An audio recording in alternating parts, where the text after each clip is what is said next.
Napenda Yesu, Mwokozi mwema, aliniita nikiwa mbali, na akanikaribisha kwake. Nakaa kwake kwa sababu ya kujipendea, kwa sababu alipomuumba mwanadamu wa kwanza akamweka katika shamba la Edeni, alitarajia akae kama mapenzi yake, lakini baadaye yule mwanadamu akafanya dhambi. na uzao wote wa wanadamu ukawa wenye dhambi. Na wakati alienda kumuuliza Adamu kwa nini amefanya dhambi, akamwambia ni yule mke uliyenipa. Ilipofika kwa mke kumuuliza kwa nini umefanya jambo hili, naye mke akamwambia ni yule nyoka uliyouma. Kwa sababu ya majadiliano hayo, Mungu akasema sitawahi jibizana na mwanadamu tena. Bwana Yesu atukuzwe. Sitang'ang'ana na mwanadamu tena. Kwa hivyo hata dhuhuri ya siku ya leo, jiite mkutano na moyo wako ili ukae kwa Mungu kwa kujipendea, kwa sababu hatawahi ng'ang'ana na mwanadamu. Hatawahi ng'ang'ana na mwanadamu. Alisema hivyo. Bwana Yesu atukuzwe. Nami adhuhuri hii ninamwambia Bwana nisaidie ya kwamba nikae kwako kwa kujipendea. Bwana Yesu atukuzwe. Hakuna dhabihu nyingine tunangojea. Nimefanya moja na kutosha ya Yesu msalabani. Kwa hiyo ni vizuri kuheshimu kazi ya msalaba na ukae kwa Yesu kwa kujipendea. Bwana Yesu asifiwe. Ningali katika lile neno la mwongozo wa mwaka huu ya kwamba huu ni mwaka wa mavuno mengi, na nirudie tu kwa muhtasari niseme ya kwamba maneno hayatoshi. Ni vizuri tuwe watu wa matendo, ili baada ya kutenda yale Mwenyezi Mungu amesema, tuwe wale wa karibu sana kupokea mavuno kutoka kwake. Tulisoma kitabu cha Mwanzo na nikatuambia majira haya mawili hayatakosa, wakati wa kupanda na wakati wa kuvuna. Kwa hiyo ni vizuri mtu wa Mungu usigojee tu kuvuna bila kujua kuna wakati wa kupanda. Bwana Yesu atukuzwe. Kwa hivyo tunapotarajia mavuno, na sio mavuno tu lakini mavuno mengi, tuwe waangalifu, tusikose nafasi zetu ama nyakati zetu nzuri za kupanda. Bwana Yesu asifiwe. Ruhusu nisome neno katika Mhubiri 11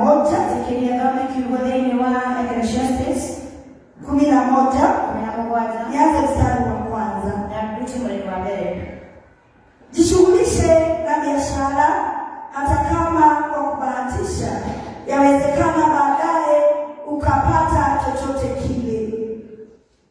Wagawie watu 7 hata 8 sehemu yako, maana hujui balaa litakapofika duniani. Mawingu yakijaa maji, mvua hunyesha. Mti ukianguka kusini au kaskazini, hapo uangukiapo ndipo ulalapo. Anayegoja upepo hatapanda mbegu, anayesubiri mawingu yatoweke hatavuna kitu.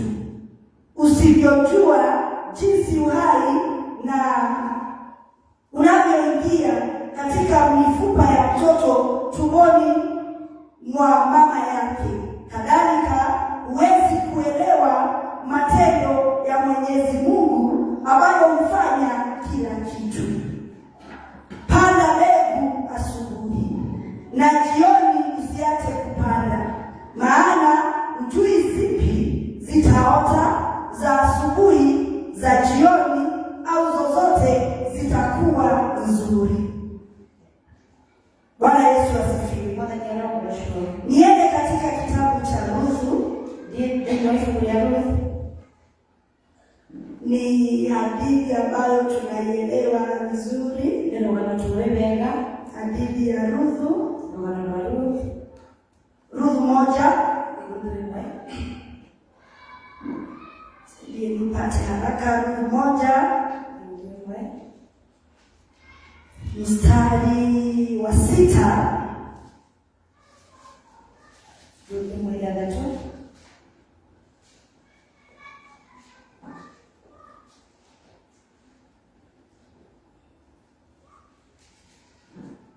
Biblia inasema hivi: baadaye Naomi alipata habari kwamba Mwenyezi Mungu alikuwa amewabariki watu wake na kuwapa chakula. Basi akaondoka kutoka Moabi kurudi kwao pamoja na wakwe zake. Akaondoka mahali pale alikoishi pamoja na wakwe zake, wakashika njia ya kurudi Yuda. Naye Naomi akawaambia hao wakwe zake wawili, rudini kila mmoja nyumbani kwa mama yake. Naomba Mwenyezi Mungu awe mwema kwenu kama mlivyokuwa wema kwangu na kwa wale watu wangu waliofariki.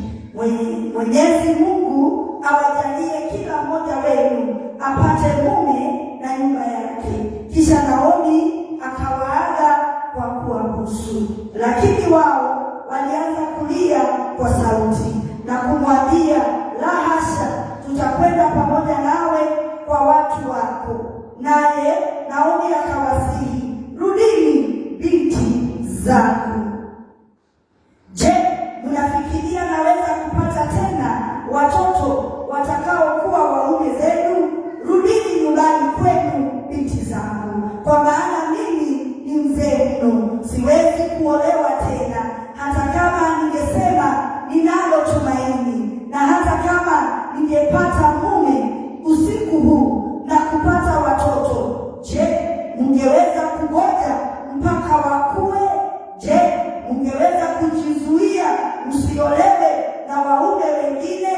Sivyo binti zangu, mambo yangu ni magumu mno kwa ajili yenu, maana Mwenyezi Mungu amenipiga kipigo. Hapo walipaza sauti wakaanza kulia tena. Ndipo Orpa akamkumbatia mkwewe, akamwaga na kurudi nyumbani, lakini Ruthu akaandamana naye.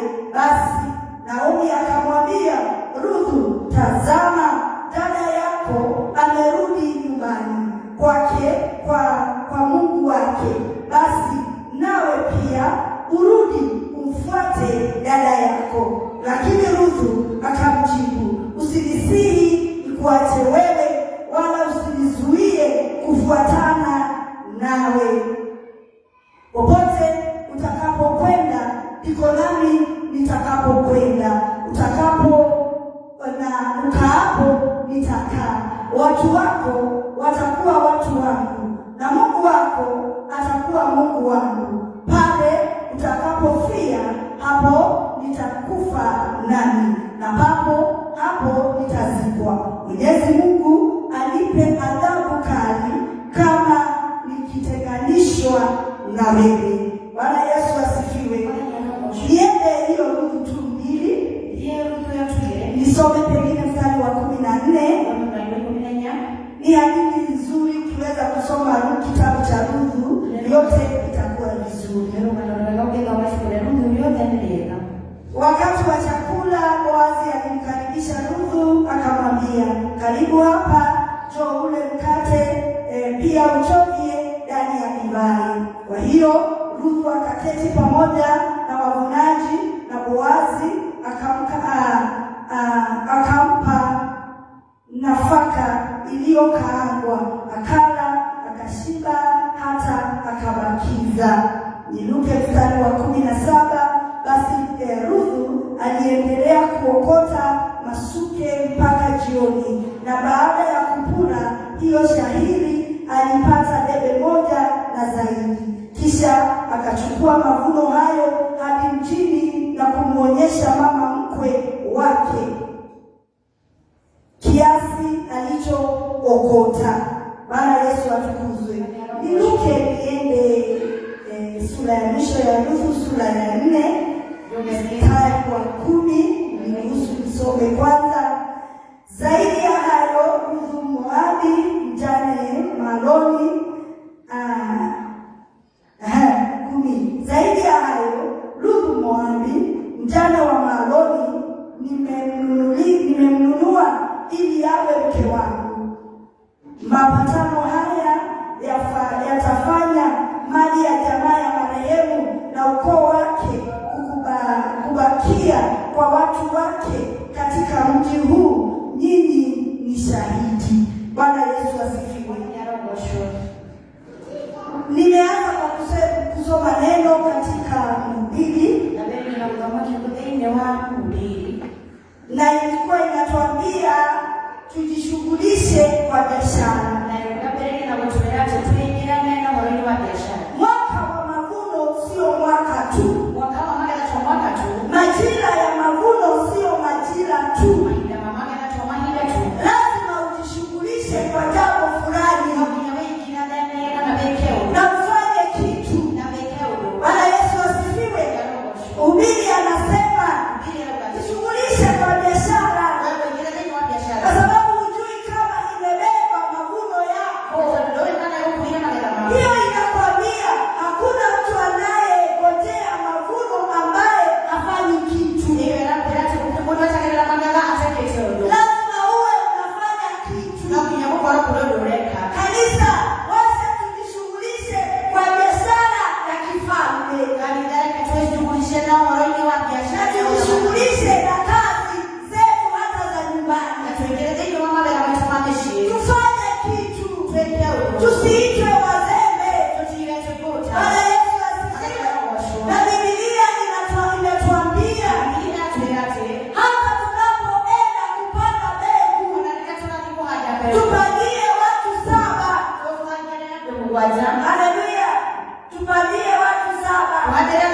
Na hata wanane akifika apandiwe, asaidiwe. Bwana Yesu atukuzwe. Watu 7 wanaweza kuwa wale wa karibu nawe sana.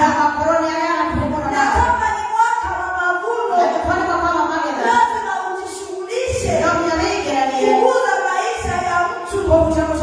Usiwe ni wewe na wewe peke yako. Usiwe hadithi imekulalia wewe peke yako. Mwaka wa mavuno lazima uguze mtu. Mhubiri amesema saidia watu 7 na wanane akifika asipewe sababu, asaidiwe. Bwana Yesu atukuzwe. Watu 7 sio wengi, kwa sababu ni watu wa familia yako, ni jamaa yako, ni marafiki wa karibu nao. Hawoni uzito unapowanyoshea mkono.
kwa upendo mwambie mara unaitwa. Bwana Yesu atukuzwe.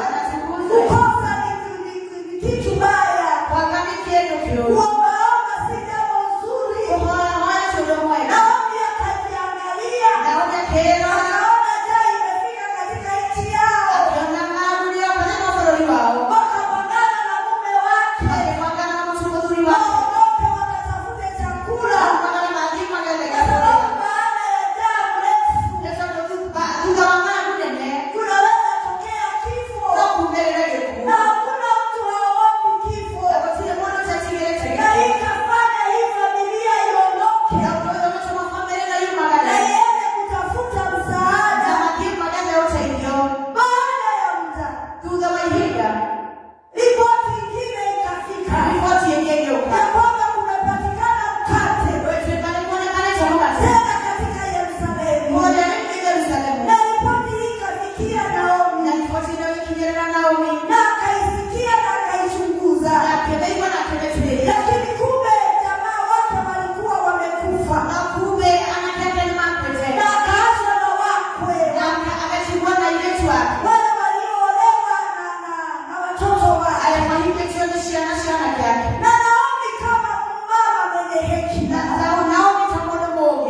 Hali ya kibwanadamu ikiwashika.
Wakilia. Haleluya. Lakini hata baada ya kulia, mama anawapea sababu tosha. Anawaambia msilie. Rudini. Hapa akaangalia huyu mama. Na akaona huyu mama amejaa ukweli. Akambusu mama yake. Akaondoka akarejea kwao. Lakini Mungu akatazama huyu mama. Akamwambia usinisii tena niachane na wewe. Na usiniambie tena nikuache.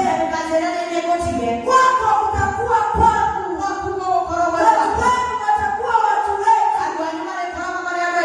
Nitakufa mahali wewe utakufia. Amekatalia na mama ambaye ndani yake anaonekana hana matumaini. Mwaka wa mavuno, mwaka wa kukatalia. Haleluya. Mwaka wa mavuno, mwaka wa kuweka sababu kando na ushikamane na Mungu mwenye mavuno. Inawezekana hakuna dalili yoyote. Inawezekana hata maneno haya yanaingia ukiyaona hayaonekani kana kwamba yanaweza fanyika. Hakuna matumaini. Ukiangalia nyuma yako, ukiangalia kazi yako, ukiangalia mambo yanayokufuata, hakuna matumaini. Ilikuwa hali kama hiyo wakati wa Ruthu. Lakini Ruthu akamwangalia, akamwambia usiniambie tena niachane na wewe. Kuhubiri Biblia imesema anayeangalia upepo hatawahi panda. Haleluya. Angalia aliye karibu nawe, mwambie ukisikiza sababu hautapanda. Mwangalie kwa ujasiri, mwambie ukiangalia upepo hautapanda.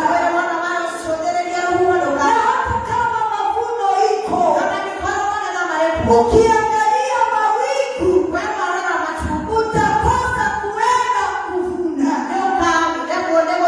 Sababu ziko za kukuzuia kuguza maisha ya watu, kuhudumu kanisani, kuguza maisha ya watu wengine. Hata kama sababu ziko, nimekuja nikuambie, katalia Naomi. Haleluya. Naomi wakaambatana na Ruthu. Wakaenda mpaka kwao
zake. Ni wapi huku naweza enda kufanya kibarua? Jishughulishe na biashara. Fanya kitu. Haleluya. Ruthu ni mgeni. Hapo ugenini. Lakini alipofika huko anauliza mama yake mkwe, ni wapi hapa naweza enda nikafanye biashara, niende kibarua? Mama yake akamuelekeza kwa mwenye shamba moja ambao ni jamaa wao. Na Mungu hawezi kukuita akijua hakuna mavuno. Mungu anahakikisha katika kurejea kwa Naomi Bethlehemu, arejee wakati kuna mavuno. Oh, haleluya. Naye Ruthu akifika anajiingiza katika kibarua. Kuna watu wa kuvuna walikuwa tayari shambani na walikuwa tayari wameajiriwa. Kwa hivyo angejipea sababu. Umefika wakati watu wanavuna na nafasi za kuvuna hakuna. Lakini Ruthu alipoambiwa aingie kwa shamba ya Boazi, na walipoongea na huyu mwenye shamba, akaingia shambani. Laini ya kwanza yote ilikuwa na walioajiriwa kufanya kazi, lakini kwa sababu neno la Mungu ni la kweli ya kwamba jishughulisheni na biashara, hata kama ni ya kubahatisha. Alipofika kwa shamba la Boazi, Boazi akasema, wacheni huyu msichana Mmoabu awe nyuma yenu, aendelee kuvuna mnapovuna. Haleluya. Dorosho mwili yongele nafasi yako iko. Mwangalie mwambie wakati wa mavuno nafasi iko. Hata kama hakuna dalili, hata kama hukuwa wa kwanza kuajiriwa katika shamba la mavuno, nimekuja leo nikwambie nafasi yako iko. Kama mwenye mavuno anaitwa Mungu, nafasi yako iko. Haleluya. Kasema wacha msichana Mmoabu akae basi nyuma. Nafasi iko. Hata ingawa ni ya nyuma iko. Bwana Yesu atukuzwe. Akaanza kuvuna. Mwenye shamba akaangalia, akaona yawezekana huyu msichana asitoke na kitu, kwa sababu walio malaini ya mbele wanavuna kwa ukamilifu, kwa sababu ni yeye mwenye shamba. Akaenda kwa wavunaji, akawaamurisha, usivune yote.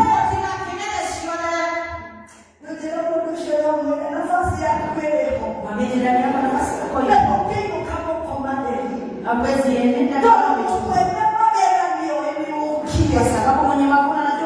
Bwana Yesu atukuzwe.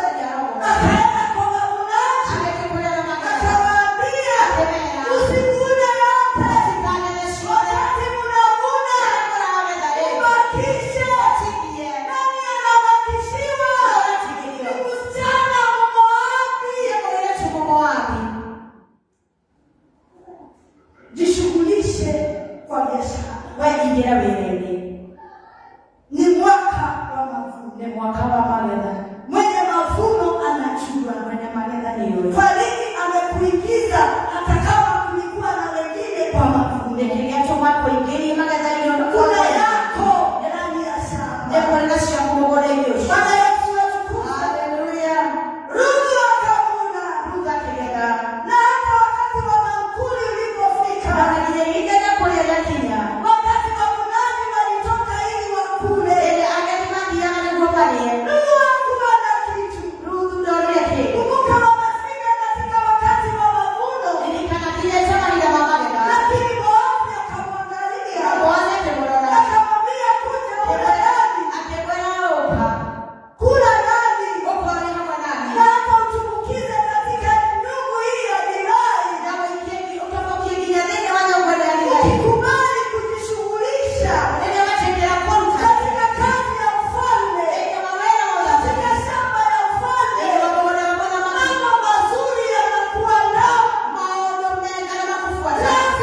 Biblia inasema akala akashiba. Biblia inawakilia kidogo. Alafu akarudi tena kwa shamba la mavuno. Ndio shoka ndio unaona. Tulisema mara ya kwanza.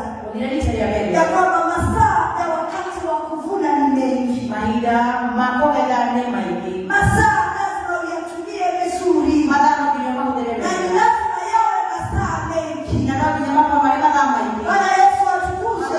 Kwa hiyo aliposhiba hakuenda kurudi kwa mama mkwe. Obolea hodi na shamba ya kwa. Alirudi tena kwa mavuno. Ashokile kogeta. Fanya kazi utabera. Hata kuangalia mawingu tinapora macho. Yawezekana usivune na kuhakikisha ukagete. Ukishiba wako na usisahau. Ukali mavuno shambani. Kwenda wewe wa mama na boda.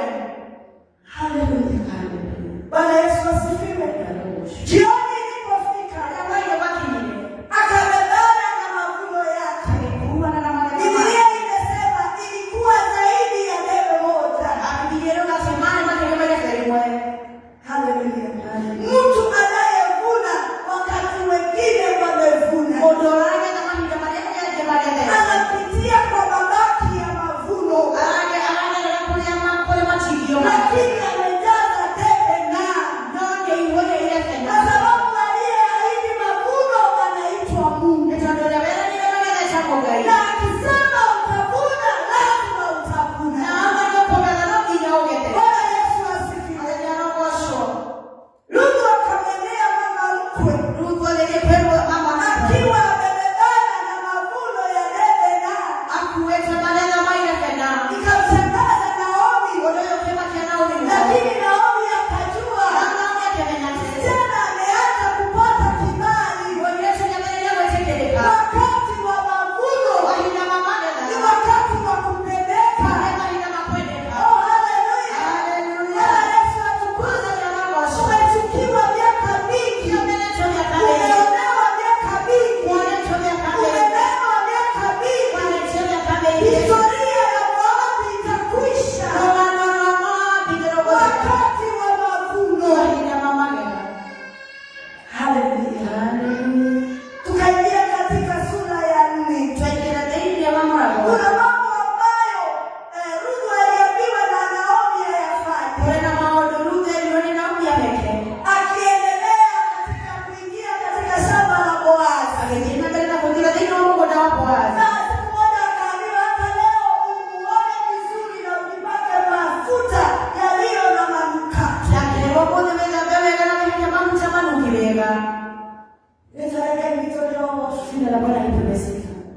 Mwaka wa Bwana ni mwaka wa kusaidia maono. Mwaka wa mavuno ni mwaka wa kubadilisha mambo. Tukika wa Bwana litazamia kelele. Hauwezi kaa kama umeparara kama miaka hiyo. Naomi alipojua Ruthu ameanza kupata kibali, Naomi ndio mbele yako ikuna akaanza kumwandaa. akiabelia kumwangalia. Akamwambia onga vizuri. Kimwona wewe na kale. Alipaka mafuta ya kunukia. Nawe hata makutamani ukiwe. Na katika mahala pako pa kukaa, Na hadoe na kuhama ikala. wakati wa kupumzika, Ihidari yako ulopa. pasiwe mbali na Boazi. Katika kwa haraka na abwa. Oh, haleluya. Haleluya. Unajua wakati wa mavuno, Wana jamani na mama. watu wengi hujiondoa katika nafasi zao. Awekelea hela ya ndio wapea. Wanakosa kujua Hapo tena. sio mavuno tu.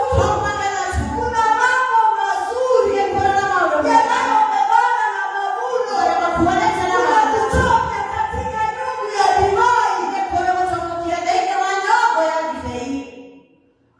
Haleluya. Mwaka wa mavuno umebebana na mambo mengi mazuri. Na Naomi akajua hivyo. Akamwambia mwanawe Ruthu, utakapokuwa umenawa na umejipaka mafuta yenye manukato, ukae karibu na Boazi. Wapendwa, tusikae mbali na Mungu mwenye shamba na mwenye mavuno. Hata yakikuja na yakupendeze namna gani, kaa karibu na mwenye mavuno.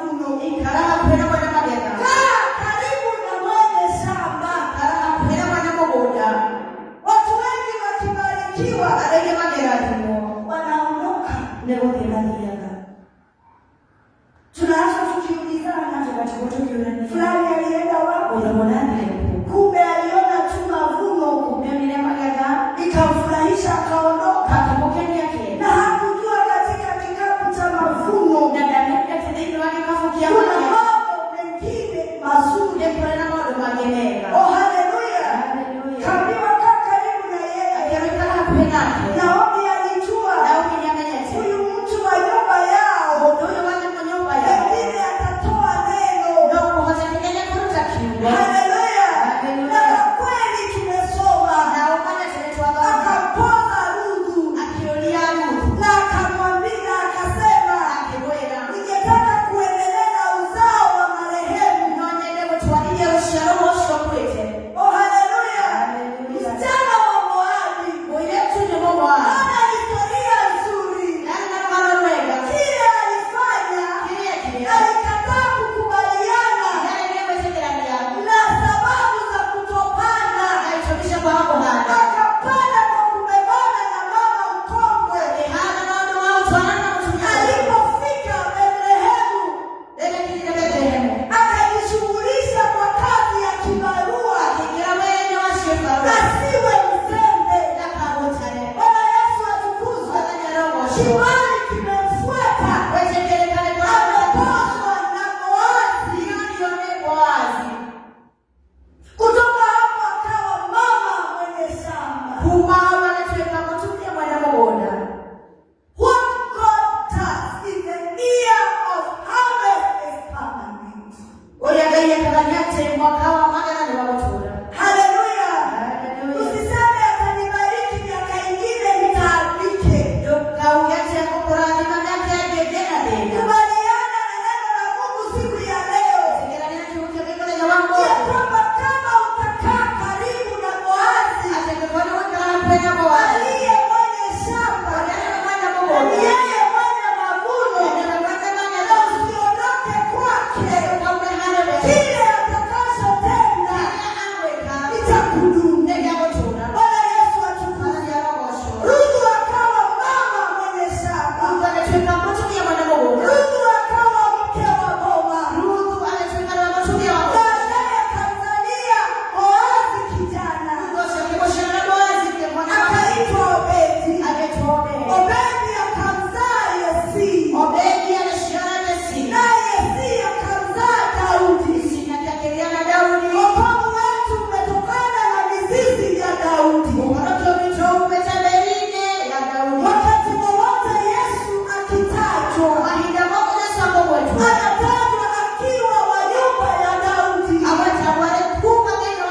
Kwa hivyo akitajwa Daudi, atajwe Yese, atajwe Obedi, atajwe Boazi. Ruthu lazima atatajwa. Kile kinafanya uone watu wakipigania mamlaka na uongozi.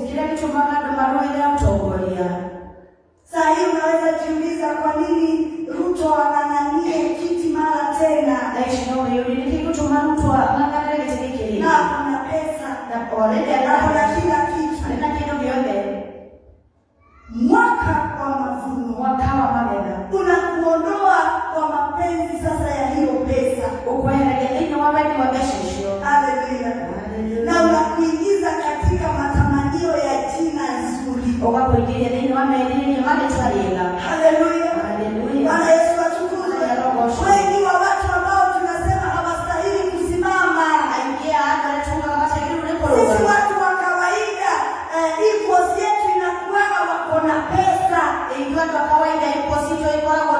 Lakini huyo mtu sasa hana haja na pesa. Anang'ang'ania jina. Mithali inasema kupata jina nzuri ni kitu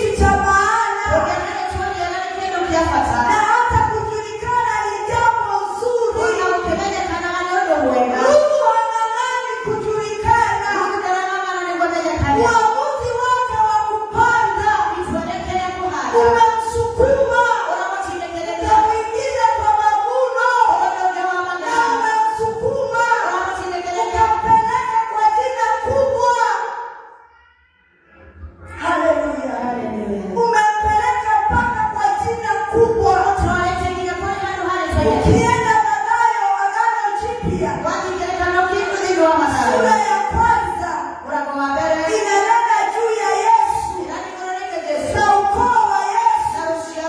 Ruthu ametajwa hapo. Kwa nini anatajwa? Kwa sababu alifanya uamuzi wa kwanza wa kupanda. Bwana Yesu atukuzwe. Kifurushi chetu cha mavuno mengi kimebebana na majina makubwa, kimebebana na nafasi zetu kubwa ambazo haziwezi ondoshwa. Donaosho mwenye mwaka wa manena toma nenda maika. Ambia jirani yako mwaka wa mavuno si mwaka. Amoro lewela mbele toma nenda maika. Si mavuno peke yake. Kyoto niki ambaye na kwime jojije. Alipata cha mavuno kuna mambo mengine mazuri. Bwana Yesu atukuzwe. Ruthu sasa ni mama. Ruthu leo nimetumia. Na ni mama ambaye ni nyanya wa Mwokozi wetu. Na ni shosho wako wanakia vitu. Kwa sababu ya kuamua kwenda kupanda. Ndio wako tunaitwa kuhada. Enda upande. Kuhada. Sababu ni nyingi. Vitu nyingi. Na ni za kweli. Na ni shima. Ninaweza kufanya wewe.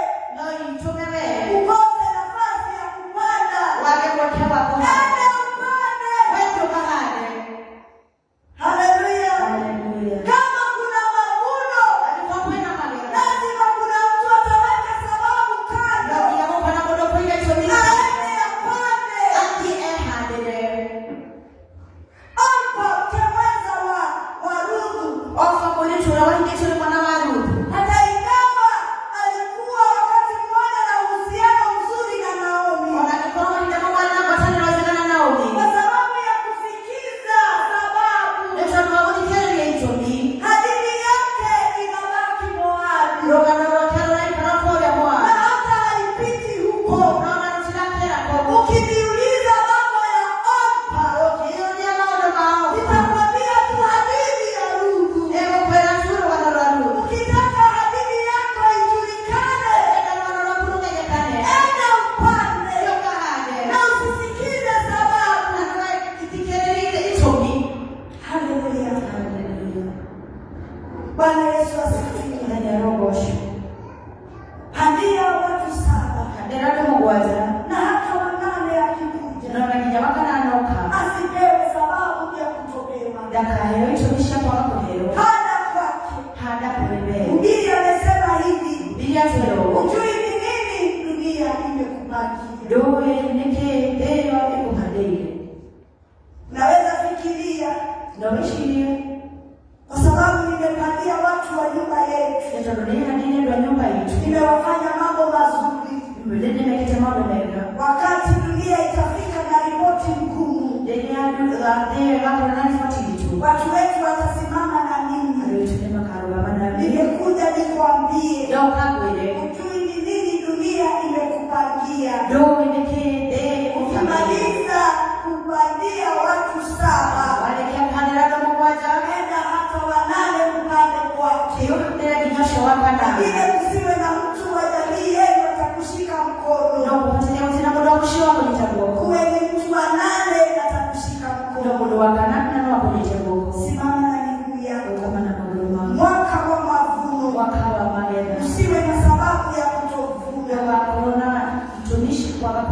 ama kutopanda.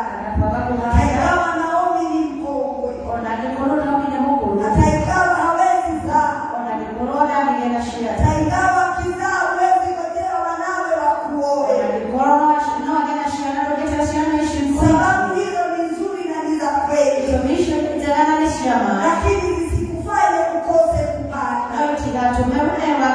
Ili wewe uwe tayari kwa mavuno. Hata ingawa wakati wetu uokovu hauna mtano wowote. Hata ingawa watu uko hivyo wanadharau wokovu. Hata ingawa watu wanatusi wachungaji. Na wana kila sababu ya kuwatusi na kuwanena vibaya.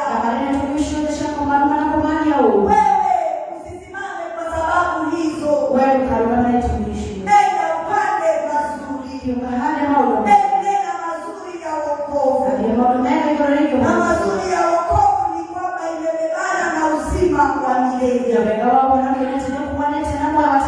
Bwana Yesu asifiwe. Hana asubuhi, hana jioni. Kati ya hizo ni gani itatoa mavuno mazuri?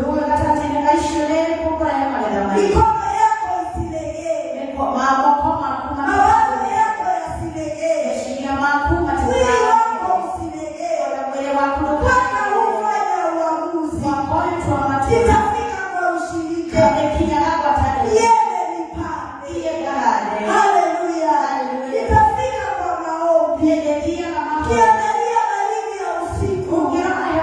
Pepo utapanda. Haleluya. Kiangalia safari za kwenda. Utawahi kwenda.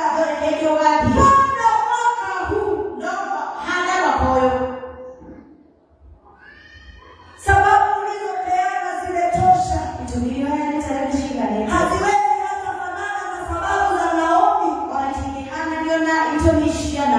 Za Naomi zinaonekana kana kwamba ni za kweli. Zako ni zile za kuiga tu. Kesha yokawa niako igana. Yebo kandia kandio shoka iwora.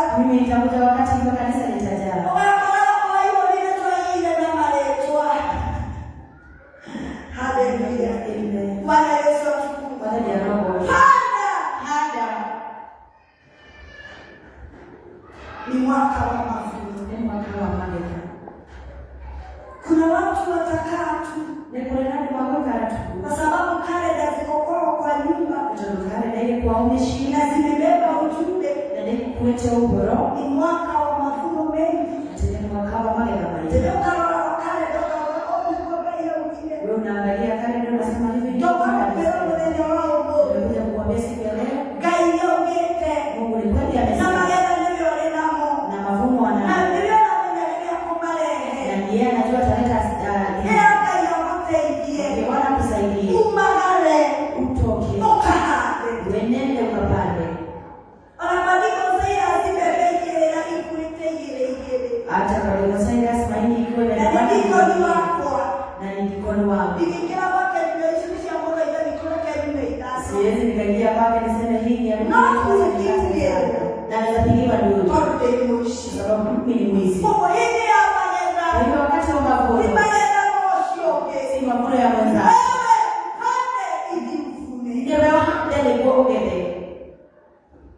Sababu za kutumana kwa ushirika zitukoma. Haleluya.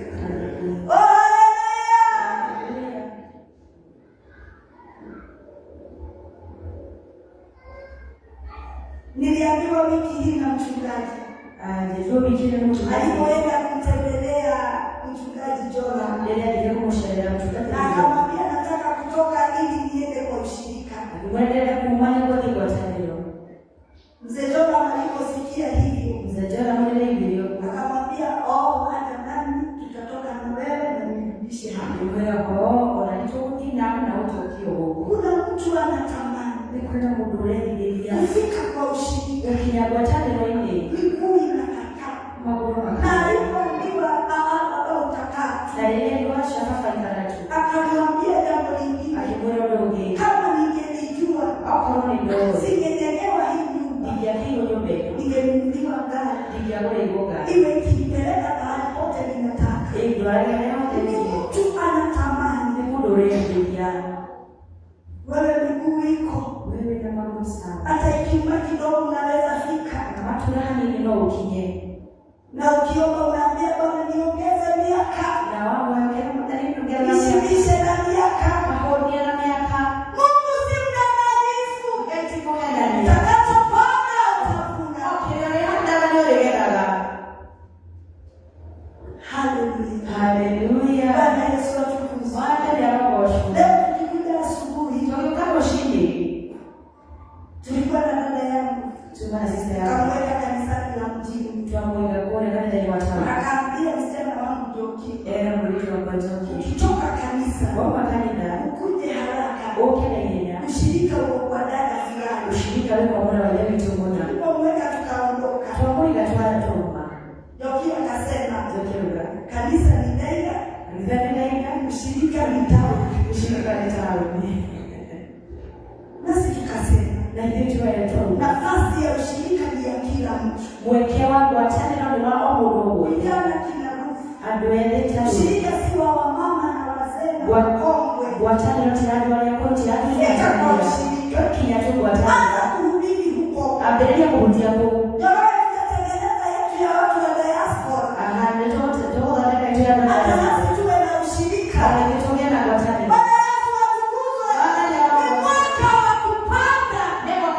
Ili watu watakapoimba wakuvuna kwa ushirika. Nasi tuwe na wimbo wa mavuno ya ushirika. Haleluya. Ni wakati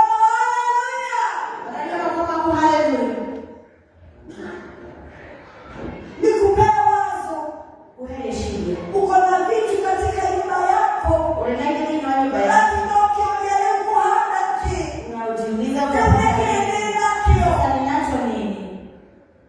Niliambia watu wengine, umeishi na masanduku ya watoto wako. Umeishi na vitu vya watoto wako na walikwenda. Toa ingiliki.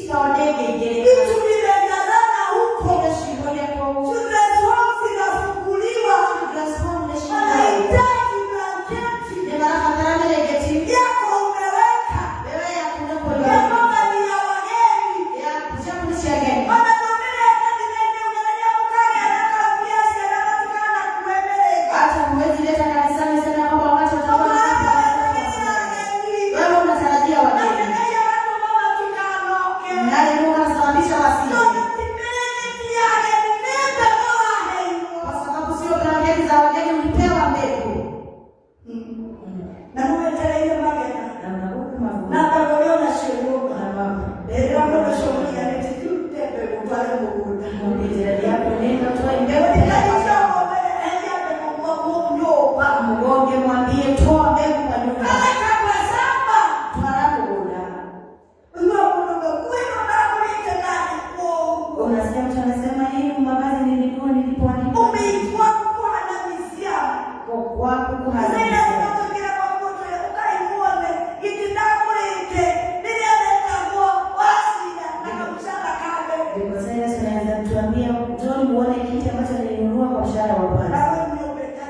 hakukataa kufuata Orpa, akafuata Naomi. Hata kama kunaonekana ukiwa na kiangazi, sikiza sauti ya Mungu. Panda asubuhi, panda jioni, pandia watu sawa, na hata wanane akikuja upandie pasipo kung'ang'ana. Mwenye mavuno ni mwaminifu na amebebana na kifurushi kikubwa. Jina lako Baba litukuzwe. Neno hili likiwa ndani ya mioyo yetu, litusaidie kukumbuka kutenda mema kwa watu wote, na hasa watu wa nyumba ya imani. Neno hili likiwa ndani ya mioyo yetu, litusaidie kila siku kupanda, tukingojea Mungu wa mavuno alete. Kusiwe hata mmoja na mwombea asubuhi ya leo aliye na neno hili atakosa kifurushi chake cha mavuno, katika jina la Yesu. Baba tusaidie, Baba tuone, Baba tubebe. Usiwe mwaka wa maneno, lakini uwe mwaka wa kujishughulisha katika kazi za huduma hii. Tusaidie na utubariki na ukae pamoja nasi, na katika jina la Yesu tumeomba na tumeamini. Kila mmoja aseme amen. Angalia aliye karibu nawe.